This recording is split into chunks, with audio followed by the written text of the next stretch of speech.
the first question, a sort of nice warm-up question. I'd love to hear from you, from each of you, about a woman who has inspired you. So maybe if I go in reverse order to the one that Ravinda did. So Zara, can I ask you that question first? Talk about a woman who has inspired you. Yeah, absolutely. Thank you so much, Karen, and thank you, Ravinda, for the wonderful introduction, for Religions for Peace, for the invitation today. So I think I'd have to start with my mother. She has definitely been such an inspiration to me, and she's facilitated and trusted me with, I guess, a lot, and given me this confidence that I have. So a little bit about her: she's quite a feisty lady, and she's definitely stubborn, but she's so she's very, and she's not to be told, you know, she's been very independent. You know, she was married at quite a young age, but she was always very committed to showing me like the best example of, I guess, a confident, independent woman. And she invested a lot of time and showing me, you know, be open-minded, you know, feeding our neighbors, and always having that sense that, you know, we're here to serve everybody.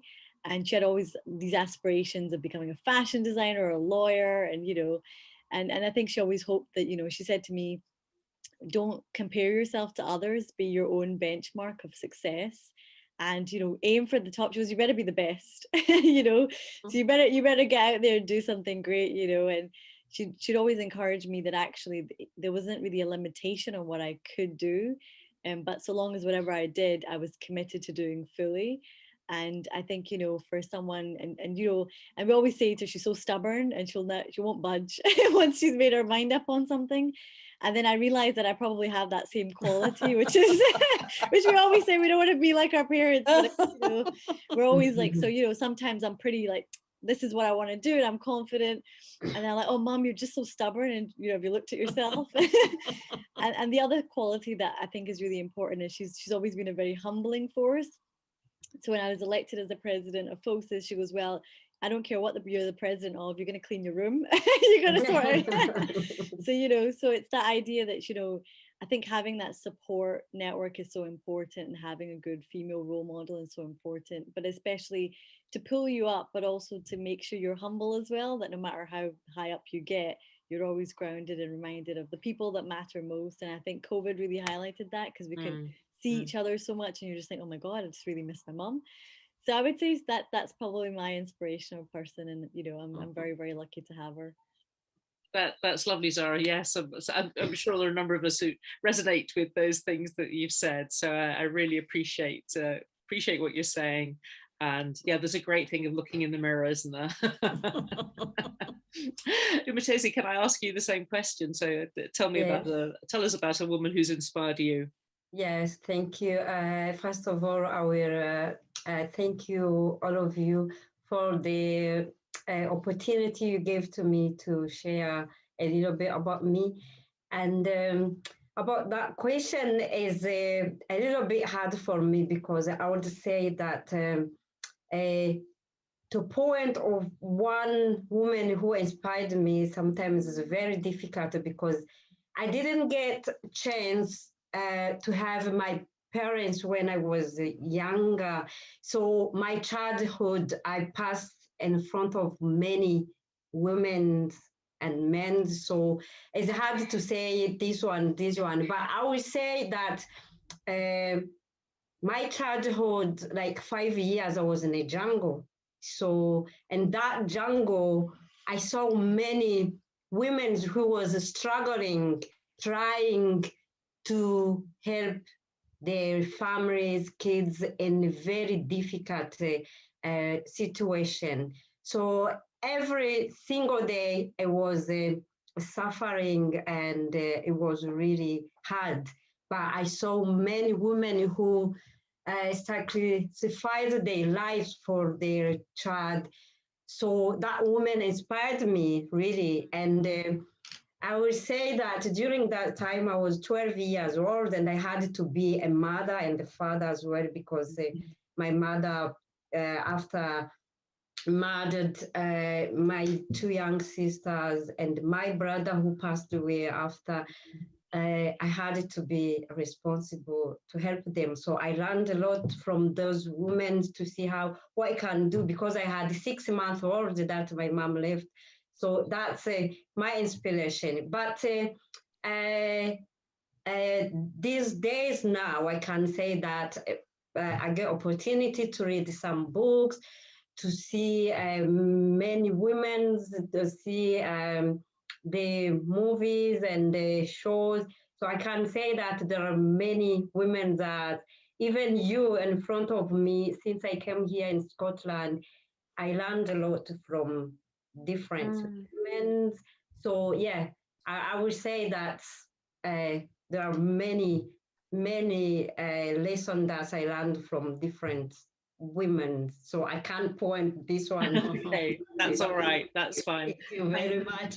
Thank you. I think I imagine few of us in the room tonight can sort of imagine some of your experiences, but I think it's lovely. The fact is that you know, at the core of that is still this essential, you know, women looking after their families, looking after their communities, which is common to all of us, you know, despite, you know, very, very, very different circumstances. So thank you for highlighting that, and the fact that you're still learning from everybody. So that's lovely. Thank you. Okay, Isabel, could I ask you the same question then? Yes, please? Of course. Hello, everyone, and thank you. Thank you for this invitation. I think Ravinder will not be surprised at my choice of an inspirational woman. And Ravinder's family would have known this woman. Her name is Stella Rike, and she is really the pioneer of interfaith work in Scotland. And I love to tell her story, and I do it in any kind of interfaith moment that I can. And Stella, she has died. I mean, she has been dead for maybe about 30 years, Ravinder, I would think. But Stella, as a young woman, worked with the Red Cross, and she was actually at the liberation of Belsen. And so she herself had first-hand knowledge of what it was like when one group of people hated another and were, you know, determined to kill them. She never spoke about that experience because it was so deep, really, and so painful for her. But after she had worked really in Poland, and she worked with youngsters, young children in Poland, she then went to work with the Church of Scotland in Sialkot in Pakistan. And she again worked with young children. And in Pakistan, she learned Urdu. And I believe that she spoke it very badly. But when she came back to Scotland and to Glasgow, she became a deaconess in the Church of Scotland. She actually was born in England, but she came back to Glasgow. She became a Church of Scotland deaconess, and she then got a job as a community worker, working with the Asian community in Scotland and in Glasgow. Now, that probably wouldn't happen now. It would be an Asian woman who would work with the Asian community.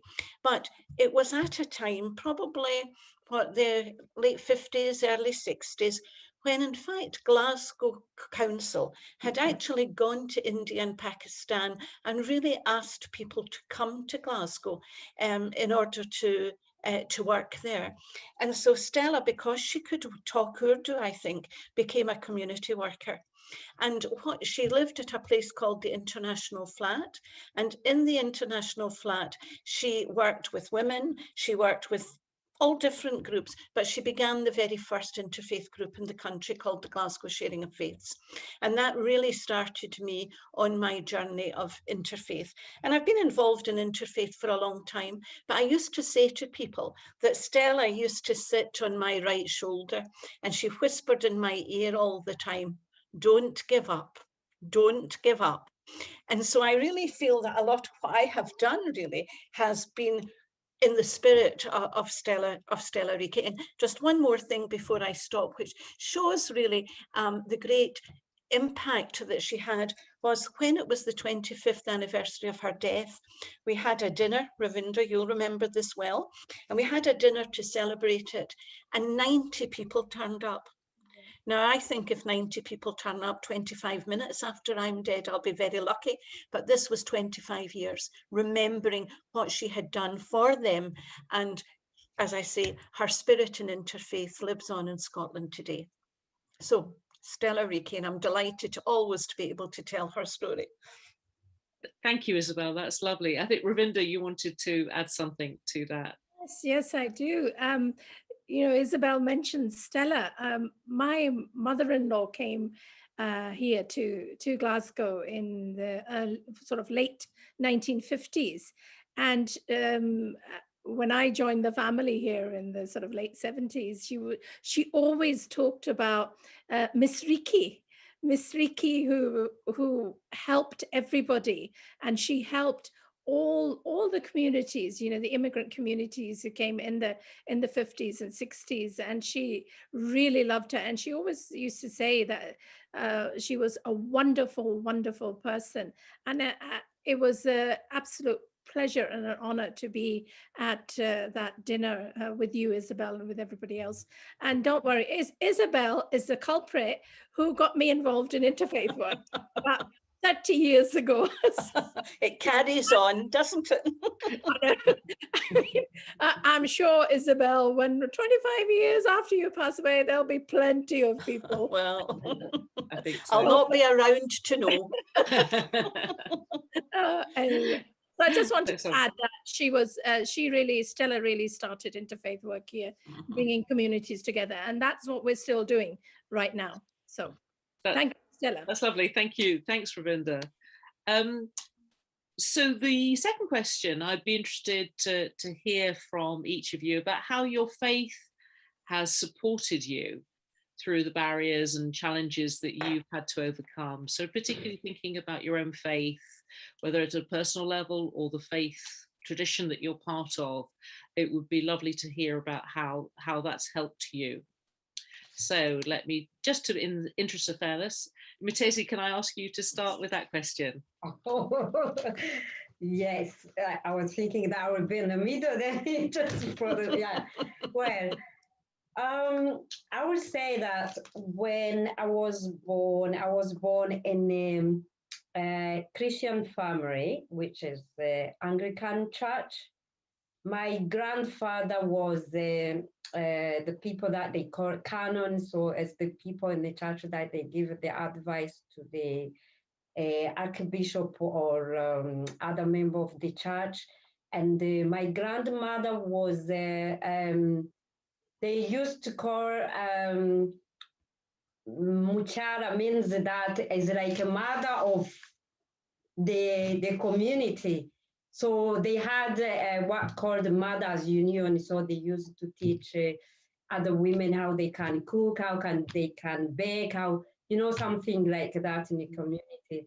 So I remember, as I told you, after 12 years, I lost everybody, but I remember a little bit before we escaped the country. My grandfather used to tell us that in God, everything is possible, and the God can make a way where there's no way. So that was always, when I was struggling, helped me a lot. And I think I had strength from that, because I knew that even if we are here, God is watching us. It was a time that was really hard and difficult, which I had a doubt that I think God left us. But then when I saw, because every single day was death, it was rape, it was violence, it was screaming, and there was nobody was helping at all, nobody. And I was watching, you know, the body there. It's long story and the sad story, but what in the summary, what I can say, after all I said, there is a reason why I'm still alive. So there's nobody helped. I don't have a parent. I don't have my friend, no family. I'm here, but I'm still alive. So there is someone somewhere who is watching me, who is protecting us. So that faith from my family pushed me every time to say, God, I know that you're watching us, so please help us. Please give us bread for today. Please help my young sister because I can't do anything without you. So I will say that faith for me has a big impact in my whole entire life. Even if I didn't get enough time to spend with my families and with my friends, as some people know my stories, I lost like 40 people in my family. That's the people I know. But during all that time, during the struggle, during the hunger, during the everything, it was God. So the faith, the luggage that I got from my family during that time when I was a little girl, that helped me a lot during all the struggles, which I believe that faith is very important in all our entire life, because after our suffer or our problems, there is a God that can help in our struggle. Yeah. Thank you. And again, Umutesi, you talk so movingly, and I think it is, you and your experience at every right to maybe lose some sense of faith, but it sounds like it had made it even stronger. Yes. And that sense that God is there.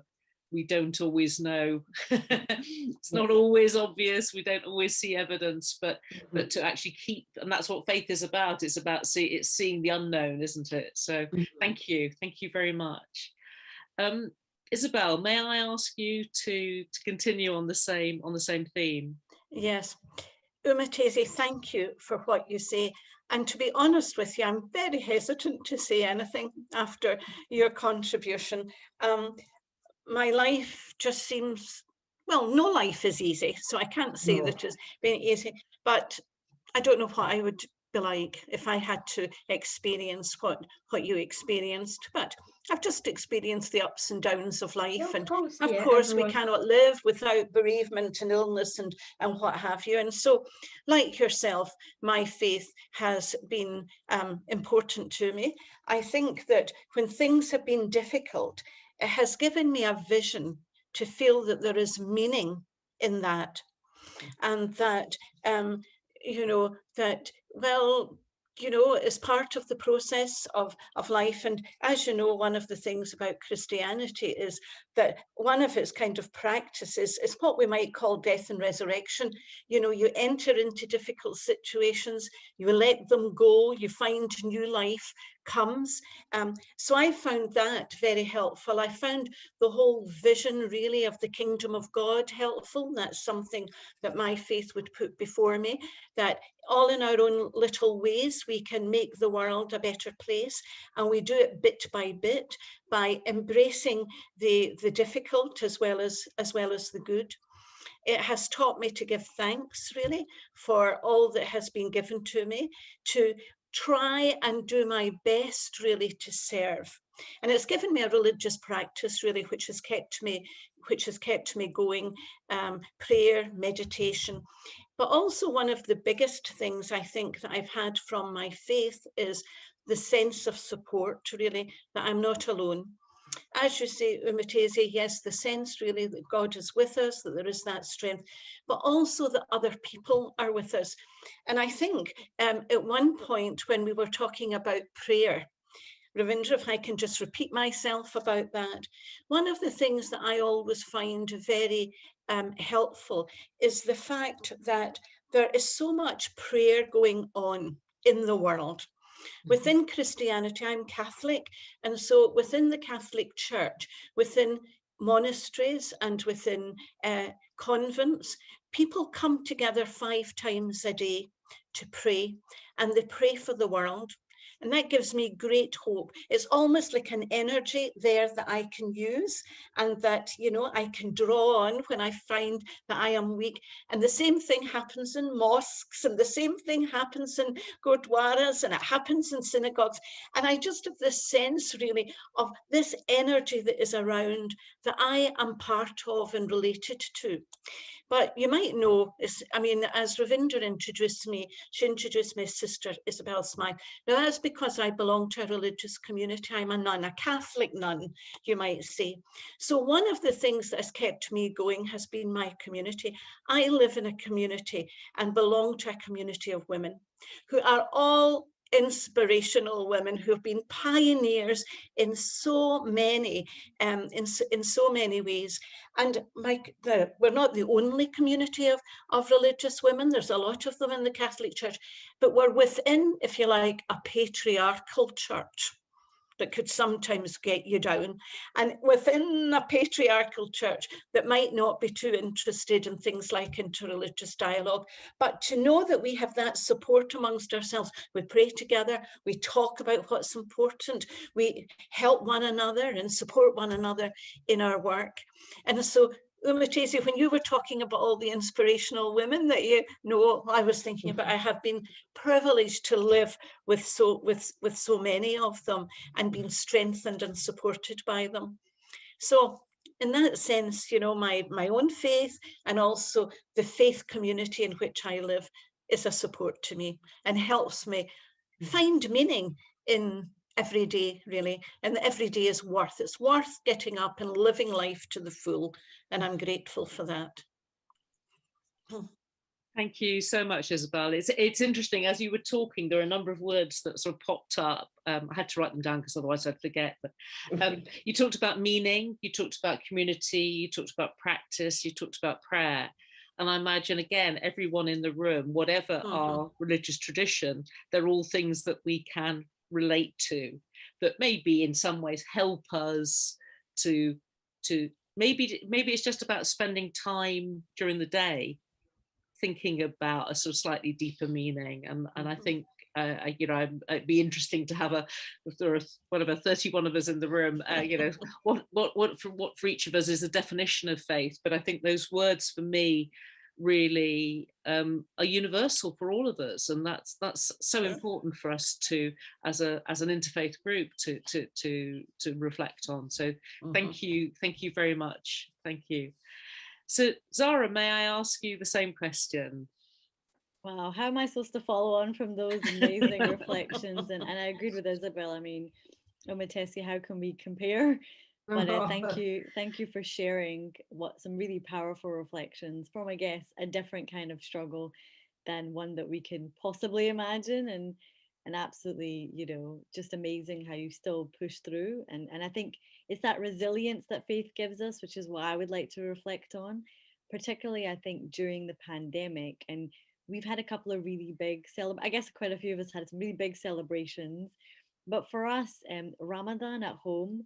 So, you know, Islam is a very social religion, and a lot of our kind of big ritual acts are very social. So Ramadan, so although, you know, we do pray at home and other things, Ramadan is like that big time of the year where everybody is, you know, we're having meals together, we're going around to neighbors, friends, family, and we're going to the mosque together as well.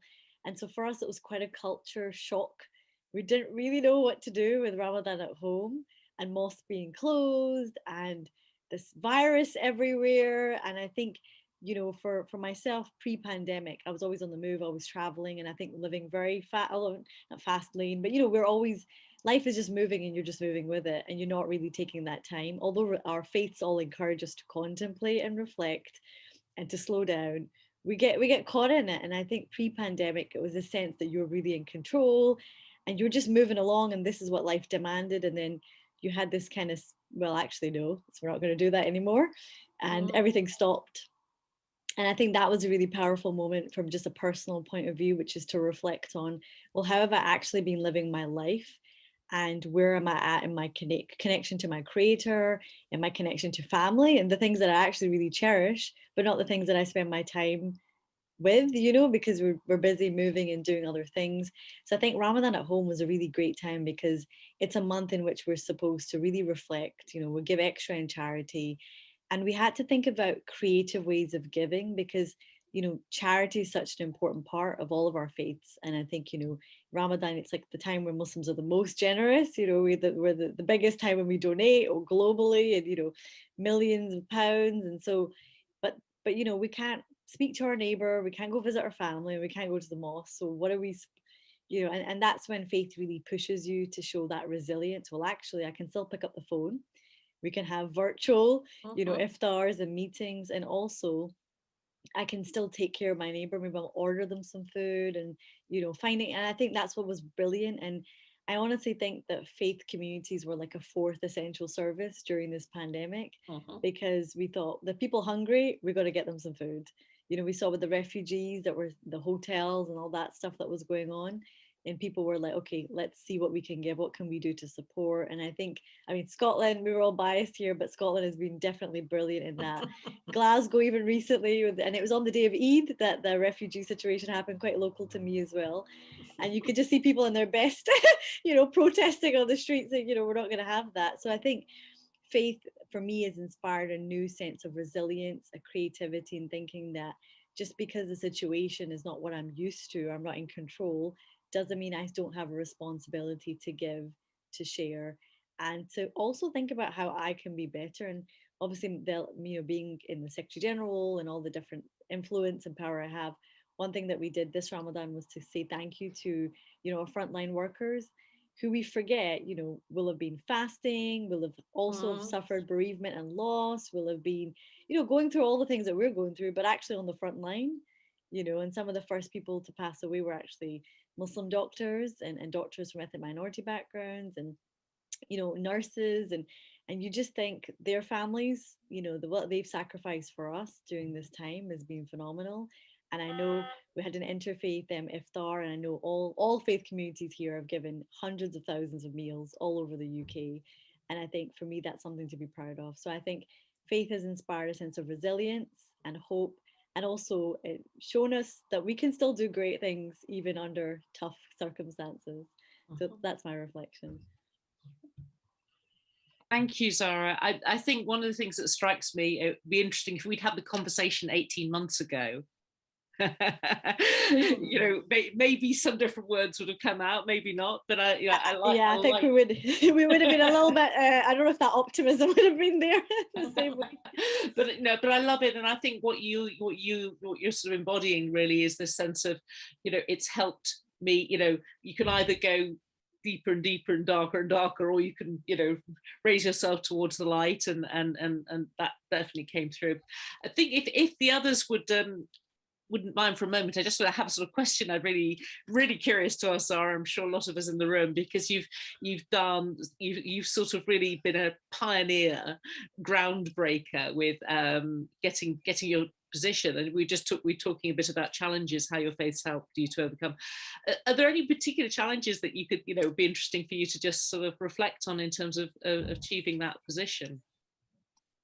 Yeah, absolutely. I mean, definitely. I think being the first of any kind, especially being the first woman and youngest person. I mean, I think I find that the biggest challenge is always yourself and the kind of, you know, imposter syndrome and self-doubt and all that stuff that comes with that. So I think certainly I had to kind of get a bit of confidence to just believe in myself that I could do it. And then I had to kind of really well, I mean, because you got to believe in yourself. If you don't believe in yourself, no one else is going to believe in you. And then I think there was a lot of kind of challenges about, you know, being a young person, are they going to take me seriously, you know? And also, I mean, I think, you know, being a young woman as well. So I think there was always this kind of, oh, but I was so grateful that actually I got so much encouragement and support. People had seen my work and they saw that I had an energy and something different. And I think that it was the right direction of where the future is at and what kind of organization we want to build. But I certainly think that, you know, just as a young person, you're always kind of thinking, well, you know, because there is always that dynamic of like, do people respect younger people in these roles? And there's not that many of us, and being a young female, and obviously the media was quite challenging at the start, and I think there was quite a lot. So I think it takes a lot of grit, it takes a lot of self-belief, and it takes a really important support network in big and small ways. And I can't thank enough just the small messages of support people gave me to say, you better go for it, as well as the, okay, now you're in, how can we help you? And I think that's what we really need. We need communities of people that are willing to cheer you on and offer you ways of doing things, because I had so many different kinds of people reach out and say, Zara, how can we help? And for me, it's always having a clear goal in mind as to what do I want to change, what do I want to achieve? Because often when you get in the role, it's like, it goes by so quickly and then you forget what it was you started off in the first place. So for me, it's about engaging, building partnerships, but, you know, taking as many people as I can with me, but also showing that we can all really work together and show the strength in faith in action. But if you're a person who doesn't have any faith, that doesn't mean we can't work with you. We're still all here to serve all of humanity. So I've been hugely honored and humbled. And I think the biggest problem is always the one looking at yourself in the mirror, because you got to get through that psyche that you can do it. But certainly, look, there's always societal challenges. There's always all the usual structural and all the rest of it. But I think the little bit of Scottish power in me that found a way through and was not to be pushed back in that regard. So yeah, I mean, brave. You got to be a bit brave as well. I'll just add on a final note. That's lovely, Zara. You're actually starting to touch on the third question that I do want to ask. So I will come back to you again. Okay. Just maybe if I can go to Isabel and just talk a little bit about our last question, which was really, what advice would you have for other women about how to keep going, really around, you know, when you want to go and challenge injustice, when you see it, what's your advice to women to kind of keep driving forward and feeling confident and brave to challenge injustice? Well, it's very interesting. When I did have a little thought about this question and came up with some good advice, I think Zara has listened to it. She's living out the advice that I would give. But I think I would say to believe in yourself, to really do believe in yourself and in your abilities to make a difference. Might not be a big difference. You know, I love, Karen, in the Jewish tradition, there is that belief in tikkun olam, that we can all make a difference step by step and we can do something. If I can tell a wee story, and this story is about St. Francis, who's a Christian saint. And when he was dying, he said to the brothers round about him, I have done what is mine to do, and I pray that you find what is yours to do. And I think we all have something to do in the world, and to find what that is and to do it with confidence, I would say is important. Part of it, and Zara has mentioned this, is to embrace life, but also to think of, well, I think anyway, of life as a journey, but it's not just a journey out there, it's a journey inward as well. So being brave enough to get to know ourselves, to face up even to the struggles within us, even to be aware of the energy. Is it good energy that we're putting out there into the world, or, you know, or not? And the other thing that I think is vital, because it has been absolutely vital to me, don't do it on your own. We women need the support of one another. It's absolutely vital. And that if you are working with other people, they sometimes are up when you're down, you know, and you can really support and help one another and share a vision. And so that would be my thing, you know. Be yourself, find out what is yours to do. Do not be afraid to really explore your own inner self, which I think helps you make a greater contribution to the world, and do it with others, especially women. That's fantastic advice, Isabel. Thank you. Yes, and I totally agree. I think it's taken me until quite recently to work out that point about, you know, actually we make our own unique contribution, and we probably do that best of all. So yes. So I think it's great advice, and you know, being yourself. And I love the St. Francis story. That's a lovely thought. So if I can hand over to Umutesi, please, if you tell me what you do, is your advice to other people on how to continue to sort of challenge injustice when they see it. God, I have many advice. So, right. I mean, from my experience, I would say that if we stand together, we can. So, I will give you an example. When I came here in Scotland, I couldn't speak English. I couldn't understand anybody, but I came and I met many people, especially interfaith. I really appreciate the interfaith people, not because my husband is one who works with them, but as amazing people. I met many women there, in different faith. I met Hindus, I met Muslim, I met Baha'i, I met many faith and interfaith, as I said. They teach me many things. Before I go to the advice, I saw how just a small thing can change people's lives. Just a small things, even smile. When I come, I get the courage to speak. I was like feeling, oh, what can I do in this country? How can I live? How can I survive in a country that I can speak and communicate with people? But every time, every single day, the people I met in the interfaith, they say, yes, you can. Yes, you can. Don't worry, we are here to help you. Don't worry, you can. So that courage showed me that I'm not alone, and there is people around and surround me who can help. And those smaller community here in Scotland or other countries that people meet and made something different, like baking, like making different things, is just people think that is small, but it's not small. It can change. These things you're doing now, you can not see the fruits today, but what I tell you, believe me, you change many people's lives.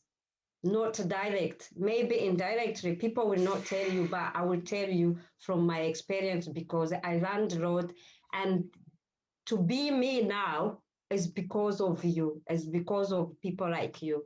So the advice now I can give to people, as I told you from my experience, I was like a broken heart, sad girl, no hope, but I met people who rebuilt me and reconstruct me, and that makes me who I am today. I'm a happy mom. I have my daughters, I have my husband, I have my family, and the hope that I lost long time ago now, I will tell you that I am a happy woman now because of the people, because of the women that I met, because of the men faith that, because when I came here, I didn't have any idea about other faith. You know, in Africa, in Rwanda, where I'm from, there are many Christian, we have a Muslim, but you will see that every faith walk itself. You know, they don't involve the other people, you know, to do anything. But with interfaith, you will meet everybody, everyone, and you will learn and understand why Muslim are different from Protestant, what I can learn from Muslim people. Because when I come, for example, I've never been in a mosque, I've never been in as a temple, something like that. But I got opportunity to go everywhere, and I learned a lot, and I appreciate that, because sometimes we judge because we don't know. But once you meet people, you understand and you learn a lot. And I appreciate everything about interfaith. So after that, the advice I would give to all the women all over the world, first of all, is to break the chain of silence, ignorance, and prejudice. All of us together we can. If you see something wrong on your neighbor or your friend or anybody you meet on the road, don't think first who you are. No, because I'm Protestant, I can't help the Muslim or Hindu or whatever. Just stand and help everybody as human being. Love is important things, because when I was struggling, it's not only Protestant who came to help me. It's not Rwandese who helped me. I was in another country. I met people and they were very poor, but because of the passion and the love they had in them, because of the beliefs that God is love, they helped us. They gave us just small things to survive, even if they was poor. So that is very important. So everybody, if we stand up and use our platform or our small opportunities, we can change the world. We need to use our voice to be the voice of voiceless. So that's I can say. Thank you. That's lovely. Thank you. I like that. Use our voices for the voiceless. That's wonderful. I think breaking the silence. And I think that interesting again, there were some lovely similarities between what you were saying, Umutesi, and Isabel around doing things together. Mm-hmm. Doing it, don't feel you're alone in doing these things, but doing things together and not being afraid. And yes. I love the way you're talking about the warmth of the way you were brought into the community within Scotland, and it's wonderful to hear that. Really lovely. So, and some lovely advice there as well. So thank you. So Zara, anything else? Any other particular advice? I mean, particularly this area of kind of where you see injustice. What's your recommendation or advice to other women? Yeah, I think, it's a really challenging time for so many of us for lots of different reasons, whether it's about, race or faith or economics or social mobility. We just we just remembered the anniversary of George Floyd and just how that sent shockwaves all over the world, and, what that really meant for so many communities.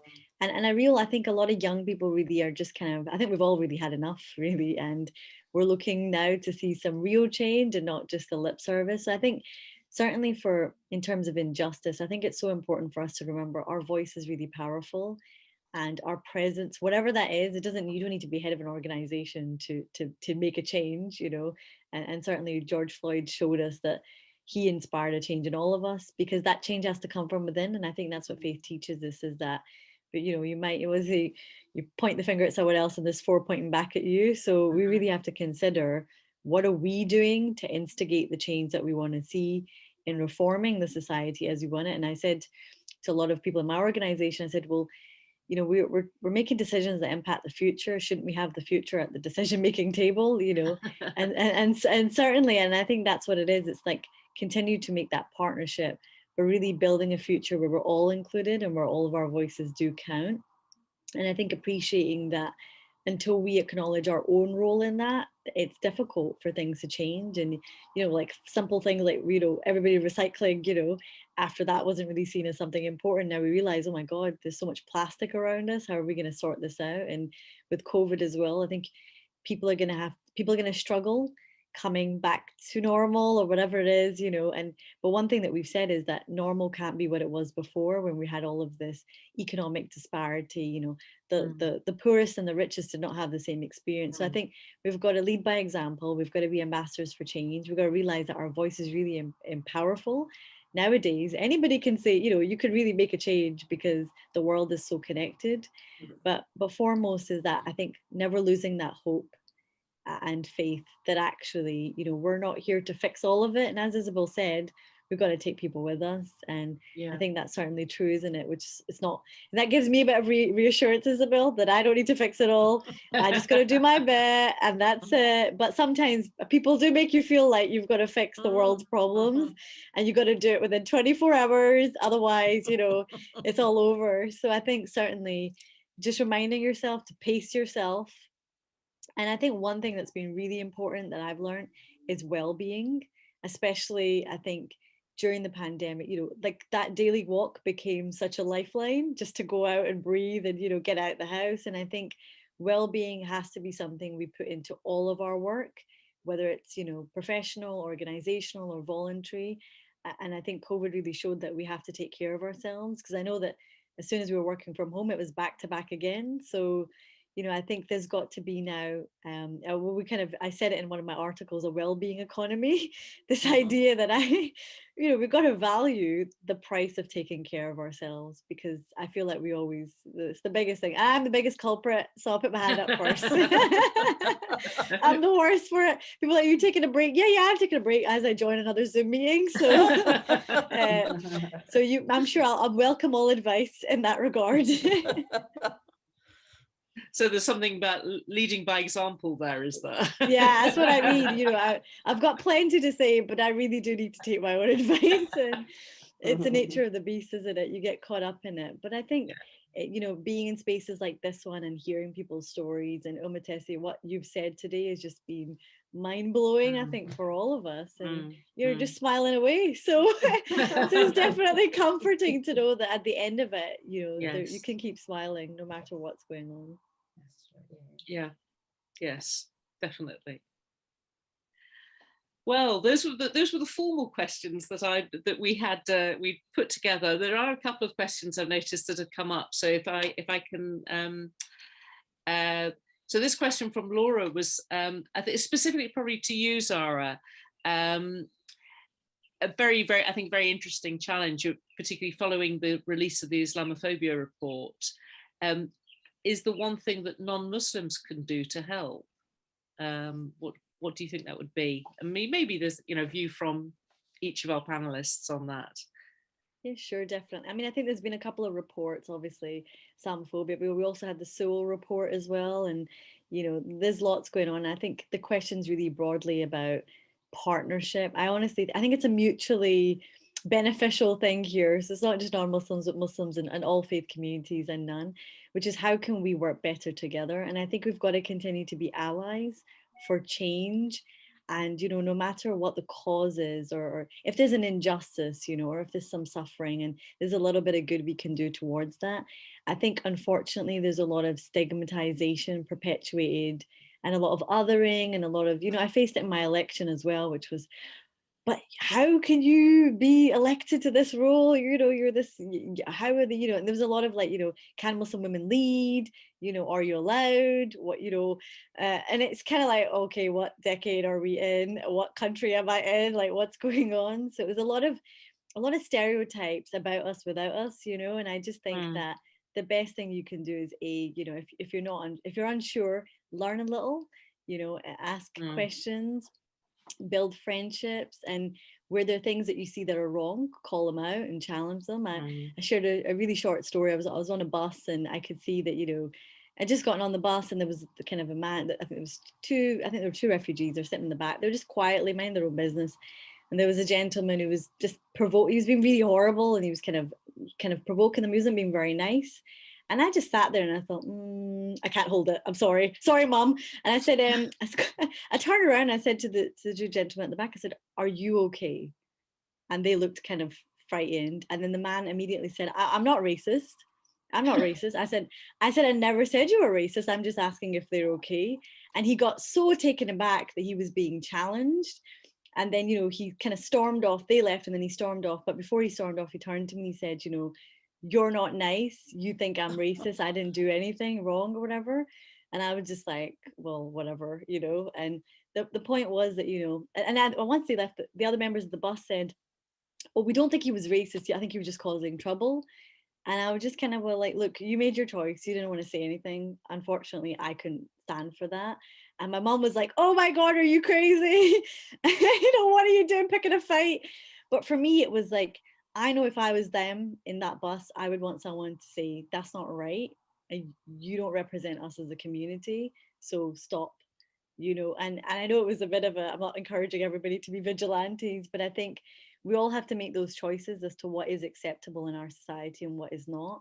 And if we think that things are wrong, we should speak out. And whatever that looks like, I'm not saying that everybody can do that in the same way, whether it's writing a letter to your MP, whether it's having a nice conversation, helping someone learn, whether it's a training, whatever it is.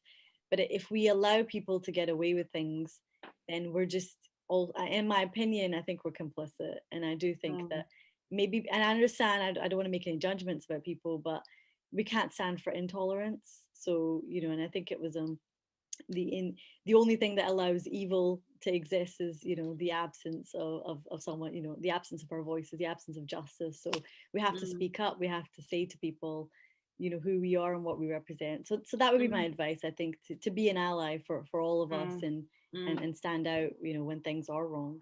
And I think what's very interesting in what you're saying, the approach that you took, was your focus was on the two guys who were being victimized. Rather, I think a lot of us would be kind of wary, you know, if there's some guy behaving badly, maybe we don't want to take him on. But you actually, your focus was on the two guys, you know, how they felt. And I think that's a really, you know, very nice lesson in that. But I think it is, I mean, we probably all would like to believe that we will call it. But, you know, we're also worried that, you know, the perpetrators are not often the nicest people. So so that's what I'm saying. There's no judgment on anybody else, but in that situation, I thought it was a useful way to have taken that situation on. Any comments from either of our other panelists about what we can all be doing to, if you like, support our Muslim sisters and brothers and make, you know, try and reduce the kind of Islamophobia that we're seeing in and around our society? Can I just expand that? I think it's supporting everyone, all communities who are facing difficulties, you know. Anti-Semitism, Islamophobia, and other communities who are facing that, because I think, as Zara said, we have to see how we can sort of stand up when there is injustice happening, no matter whether it's here or whether it's around the world. So, and also, Karen, can I just say that I think Lakshmi wants to ask a question as well. So if we can go to her after the panelists have said. And I know, Zara, you've only got another, what, 5, 8 minutes? I can stay for about 10 minutes, so that's okay. I'll push it a little bit, That's fine, thank you. So if the other panelists would like to answer that question, how can we stop the injustice? How can we work together to stop injustice? Well, I think what Zara said, of course, is true, but I think also education is important, you know, because so often we categorize people as a Muslim, the Muslims, the Jews, the whoever. But once you know Karen, who is Jewish, and Zara, who is Muslim, Ravinder, who is Sikh, Umutesi, who comes from Rwanda, suddenly your whole vision really changes.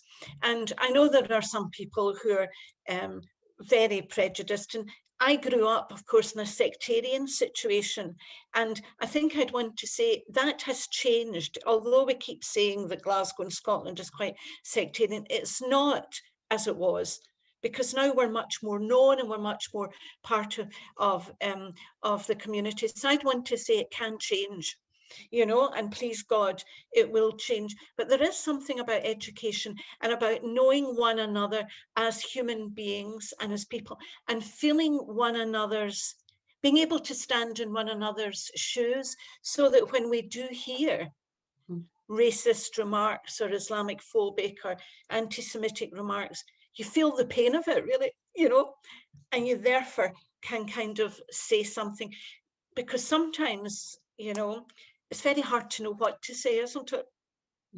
You know, and sometimes, you know, and you, as you say, Karen, you can spend your time thinking, what will I say, how will I say it, and what have you, and then the moment goes. But something about it, you know, we need to know one another as people, and we need to be honest about what it feels like us to be citizens in our country together today. Hear one another's stories, I think. you know, it helps me, I think, recognize then the pain in all of this.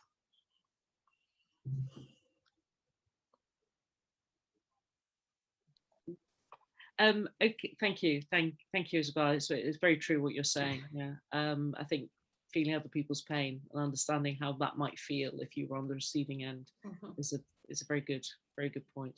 Umutesi, anything else you would like to add? I think what she said, what Isabel said, I agree with her, because education is a very important for everybody, because once you know and understand, you will not judge in the way you want. People judge because sometimes in negative way, because they don't understand what's going on. So before judgment, I think education is very important. But what I will add on that, the truth need to be told, because when you see all the time behind every trouble, there's a non-untold story, because people have their own interest in things, and then they make things worse and they don't tell the truth. People need to know the truth, and that truth will start from our homes, our house. The first education is from us, the parents, what you teach your kids. If you teach your kids love, if you teach your kids to love everybody without telling that this is from this country, this is a Muslim, this is a Catholic, teach your kids to love everybody. So education is very important, but also the truth, because I think when you see nobody born as racist, nobody born with the hate, what we teach our kids, what our kids learn from us and our neighbor and our friend, that's they spread on the world. So yeah, that's I can say. Thank you. Yes, thank you. I think what we teach our children is a very important thing that we take away. Zara, before you shoot off, hopefully to something nice and well-being oriented, and any last comments that you would like to make? No, just thank you all so much. It's been an amazing conversation, and I think such a nice time to reflect actually and just think about where we're at in our journey. I think as we move forward, hopefully coming out of this pandemic, but I think certainly we do have to continue to work together to build a society that really reflects what we want in the future, you know, as we are and as we wish to be. I think certainly there's going to be continue to be challenges for all of us and for all of our communities. And I think the best thing about it is how faith communities have really pioneered so much social change. You know, from the church doing a housing commission, you know, Sikh community, I don't know how many people you fed. There should be a counter because there's so many. And there was Eid parcels of food that you guys were giving as well. And, you know, I just think there's just so many wonderful initiatives from all faith traditions. And I think we haven't left anybody. I know even Jewish community were providing support for education, and I think laptops for young people as well. So we had this wonderful interfaith iftar, and there was so many initiatives, and you're just blown away thinking about, wow, you know, although we talk a lot about organized, you know, people in structures, there's a lot of just everyday people offering support and help, and that I feel is the main thing, which is that, you know, you don't need to champion change by being someone in an official position. You could just do it by being a nice person. And I think that's all we really need, is just a lot more people realizing that, you know, people are going through tough times, so just be a little bit kinder, especially in the work environment, because I know behind the screen there's so much else going on. So that's everything from me. I know, Ravinda, you want to take a picture right before I shoot off, but my thanks to everyone. It's been wonderful to be amongst you all. Thank you, Zara. Zara, thank you so much. I mean, you are an inspiration to all young people, to all of us. And I think, as you say, that we really do, all women have to work together in order to affect change, which is going to be long lasting in society. And I think it does start from us. We can change our, as Umutesi says, our children as they grow up, our husbands, our brothers and sisters, our brothers and cousins, etc. So the more we can work together, and this is what the network is about, the Women of Faith Network, is also to get our voices heard at the religious leaders level, because most religious leaders are men. So our voices together are going to be extremely powerful, and what we can together will affect change. And hopefully the wisdom that we all have within our scriptures will be able to be sort of disseminated through society as well. Thank you. Bye-bye. Bye, Zara. Bye, Zara. Lovely to meet you. Thank you so much, everyone.